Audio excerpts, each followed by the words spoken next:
Hello and welcome.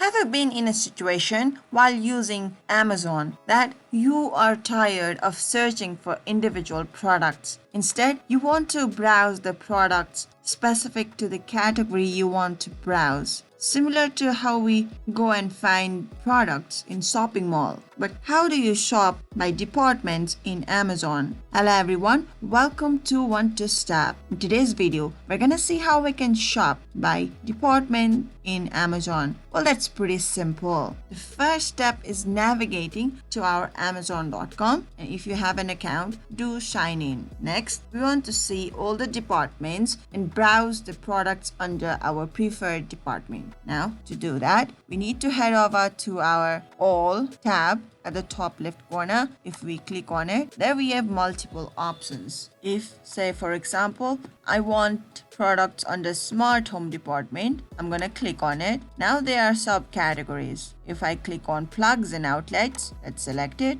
It will give us many products related to plugs and outlets. So if we select one of them, you can either add to list or you can go ahead and buy it. Since this particular product is unavailable now, there is no buy now option. Alright, if it were available, there would be buy now option or add to cart. Choose whichever option is suitable to you and you are good to go. If you found this video helpful, do give this video a big thumbs up. Still have any questions? Do leave them in the comment section. Until next time, bye bye.